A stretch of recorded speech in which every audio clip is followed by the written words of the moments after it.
Nosso contato aqui na Band News FM agora é com o secretário estadual de saúde, Dr. Jean Gorenstein. Mais uma vez, Dr. Jean, seja muito bem-vindo aqui à Band News FM, ao Band News São Paulo, tudo bem?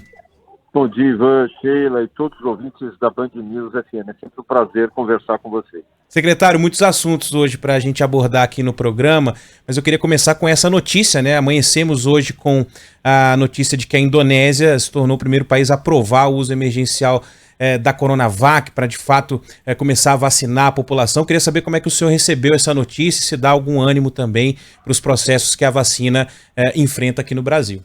Sem dúvida nenhuma, o índice de 63% é um índice bastante importante, significativo, principalmente agora que nós estamos no meio de uma emergência sanitária, uma crise pandêmica que nós não vivemos nas últimas décadas. A última nós tivemos a gripe espanhola no século passado, portanto, ter uma informação como essa só reforça a necessidade de que essa vacina deva ser implementada, assim como as outras vacinas, o mais rápido possível, o que vem sendo feito em mais de 50 países que já vacinam a sua população.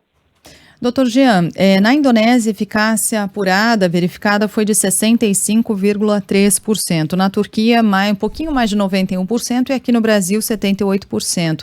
O governo de São Paulo tem recebido críticas do Instituto Butantan por não ter divulgado os dados na fase 3 de testes na sua totalidade. Como é que o senhor recebe essas críticas? Faltam dados mesmo? Que dados? E qual a previsão de divulgá-los? Ou isso tudo está nessa documentação que foi entregue à Anvisa? Existe uma tratativa natural oficial do Instituto Butantan com a Agência Nacional de Vigilância, na qual todos esses dados foram reportados àquela agência. São 10 mil folhas nesse dossiê contendo todos esses dados e informações. O que o Instituto de Infectologia, o Instituto Butantan revelou foi a questão do desfecho clínico. Foi desfecho clínico. Nesse desfecho clínico, ele coloca como 78% de eficácia nos casos leves e 100% nos casos graves e internação. Quer dizer, essa eficácia para desfecho clínico. O que realmente tem sido aguardado e aguardado com ansiedade por todos de uma forma absolutamente natural e legítima é a revelação da eficácia global.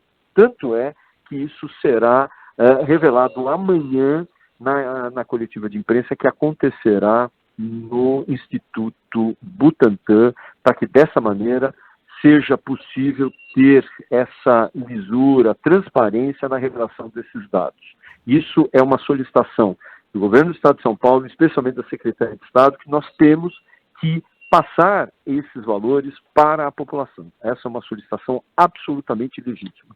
Bom, imagino que esses dados não podem ser adiantados, né, secretário, mas há como explicar essa diferença e como que se chega a esse número global, de eficácia global, né, porque é uma diferença muito grande, né, 65,3%, 78%, 91%, né, por que isso pode acontecer, já que os testes são feitos em pessoas, né, e como que se chega a um número final de eficácia global, esse que o senhor está mencionando?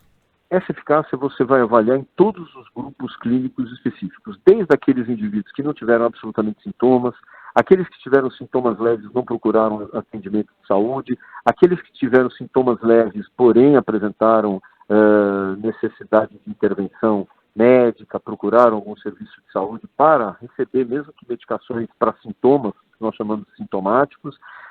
Então, essa avaliação é para todos os dados. Então, é importante que nós tenhamos todos os dados realmente revelados. Isso é uma imposição do próprio governador João Dória, no sentido de que esses dados sejam revelados. Por isso, assim serão feitos amanhã, durante a coletiva que acontecerá às 12h45 no Instituto Butantan, aqui em São Paulo. Mas o senhor me permite, secretário, ainda sobre as críticas, né? Por que não divulgar tudo na íntegra, né? Porque o que aconteceu foi exatamente isso, né? Houve essa divulgação dos 78% e de repente houve muitas críticas em relação ao fato dos dados não terem sido publicados na sua totalidade, e agora, uma semana depois, o governo marca uma nova coletiva de imprensa para agora nós vamos divulgar todos os dados.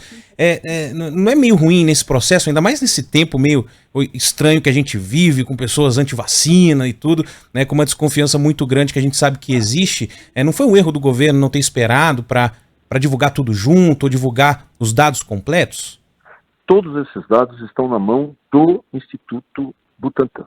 Então, dessa maneira, todas as vezes que uma coletiva era convocada, se imaginava que todos os dados seriam dados na plenitude. Todos os dados. Então, nós não temos anuência, até porque toda a avaliação que tem sido feita pela Fundação Butantan, todas as tratativas comerciais e condução também do trabalho científico que tem sido feito na sua fase 3. Dessa maneira, nós recebemos essas informações daqueles que o executam. Então, todas as vezes que é aportado uma reunião técnica, essa reunião técnica se imagina que esses dados serão ofertados na sua plenitude, na sua magnitude. E é por isso que nós reforçamos, inclusive amanhã teremos outras autoridades científicas que estarão presentes fazendo essa cobrança diretamente para o nosso diretor do Instituto Dimas Covas, para que ele traga à luz essas informações e tire essa sensação de falta de transparência, que é isso que passa para a população de forma geral e acaba comprometendo, inclusive, a imagem do próprio governo, uma vez que ele não é o detentor dessas informações. Uhum. Doutor Jean, quando houve o pedido de registro para uso emergencial, a gente falava aqui, a própria Anvisa assumiu esse compromisso de análise dos documentos e de uma resposta validando ou não a utilização da Coronavac, e isso funcionaria para outras vacinas também, num prazo de 10 dias corridos. Ocorre que, dentro de 24 horas, a Anvisa respondeu apontando a falta de documentos por parte do Instituto Butantan. A partir daí, está paralisada essa contagem dos 10 dias corridos, e isso, portanto, poderia atrasar todo o processo, inclusive de vacinação em São Paulo, ou não? Desde o primeiro momento estão contando esses 10 dias corridos. Minha pergunta é, os 10 dias corridos valem a partir do momento da entrega inicial do pedido de registro ou a partir da entrega dos novos documentos que foram pedidos pela Anvisa? A Anvisa se colocou no sentido de se manter os prazos, manter os 10 dias de prazos corridos. O que causa e gera realmente uma dificuldade de compreensão é que foi enviado para lá um dossiê com 10.000 páginas, contém todas essas informações. Mesmo assim, o Instituto Butantan, no próprio sábado, acabou reenviando aquilo que eventualmente havia sido questionado, e, portanto, entendendo-se que tudo encontra-se dentro de todas as solicitações necessárias e desejáveis. O governo de São Paulo, eu não sei se é o governo, é o Instituto Butantan, na verdade, né, secretário? Só me corrija se eu estiver errado. Tem esse contrato agora de exclusividade assinado com o Ministério da Saúde, né? Ou seja, as doses do Butantan são doses do Ministério da Saúde, né? Inclusive o próprio Dimas Covas, entrevista que a Band News FM disse isso, né?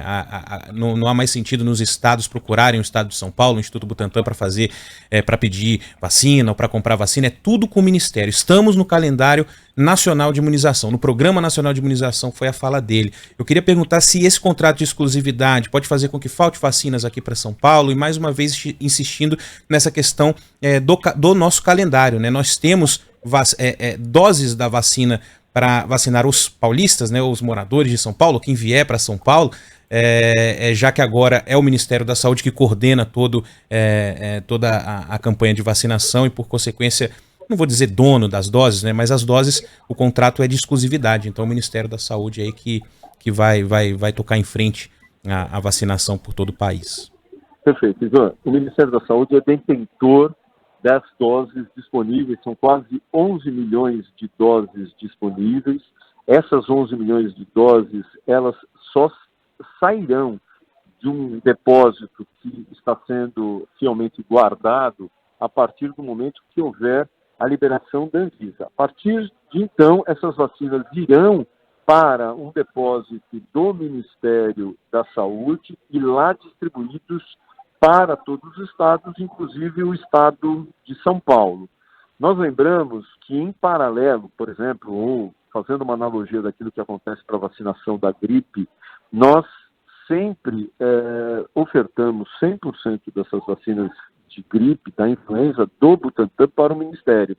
E, naturalmente, esta divisão proporcional para cada estado acabava fazendo com que, claro, o próprio estado tivesse essa prioridade no recebimento e pudesse se antecipar nas campanhas que geralmente, nos últimos 3 anos, se anteciparam em 30 dias em relação a todo o Brasil.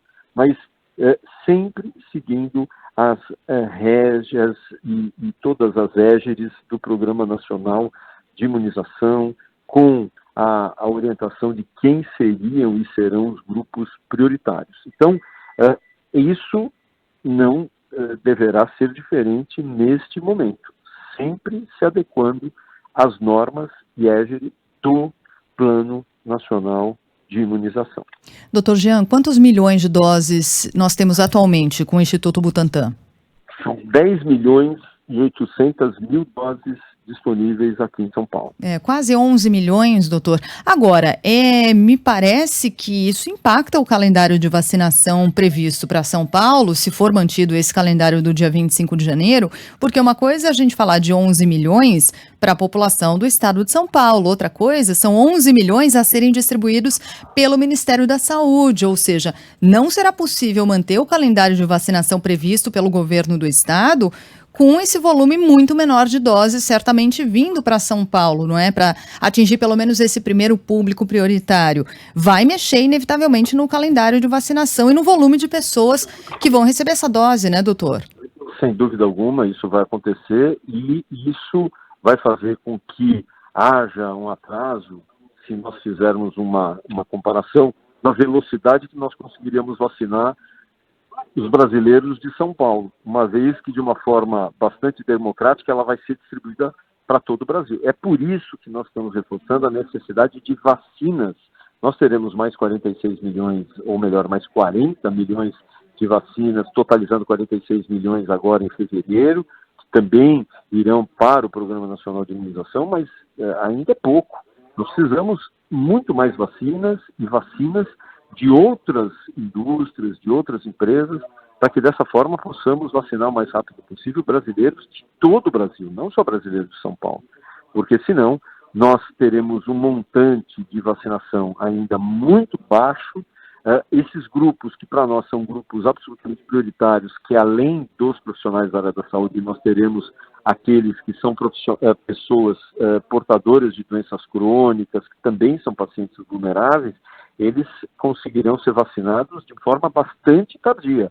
Ou seja, ainda terão, além de todas as restrições, o risco de desenvolver forma grave e fatal. Uhum. Doutor Jean, desses 11 milhões que seguiriam para o Ministério da Saúde, o senhor tem ideia de quantos voltariam aqui para a população de São Paulo? Normalmente, o que nós temos tido são 20% proporcional ao número de habitantes. Então, imagine-se que 20% estarão disponíveis para São Paulo. Lembrando que nós teremos 46 milhões. Esses 20% daria aproximadamente 9 milhões de doses para São Paulo, 9 milhões essas que serão divididas em 2 doses. 40 seriam 4 milhões e 500 mil pessoas recebendo o imunizante. Doutor, tem uma pergunta aqui do nosso ouvinte Moacir, porque o senhor está falando, né, a gente citou aqui o contrato do Butantan com o Ministério da Saúde, ele cita aqui aquela decisão recente, né, do ministro Lewandowski que impede que o governo recolha, né, as seringas e as agulhas dos estados. Já que o governo de São Paulo está agora dentro do Plano Nacional de Imunização, como é que fica essa questão das seringas e das agulhas? As seringas e as agulhas são também do Ministério da Saúde? São do Estado de São Paulo? Como é que fica essa história, já que a gente sabe tem decisão judicial no meio, né? Enfim, como é que estão as conversas em relação a esse ponto, já que o governo federal não tem seringas suficientes, né, secretário? As tratativas comerciais são diferentes, né? A compra e aquisição será de doses de vacina. Mas nós sabemos que quando existe um programa de imunização, Programa Nacional de Imunização, todos os estados, eles acabam sendo responsabilizados e responsáveis pelos insumos e pela sua distribuição para cada um dos municípios. Então, dessa maneira, São Paulo tem a capacidade de suprir essa demanda e estar atendendo esse Programa Nacional de Imunização, na qual as vacinas para Covid estão inseridas. Para a gente finalizar, secretário, ontem o Japão anunciou que 4 pessoas que estiveram no Amazonas foram testados lá, chegaram no país, estavam com uma nova variante do coronavírus, uma dessas mutações localizada na África do Sul, também no Reino Unido. O governo de São Paulo tem como monitorar?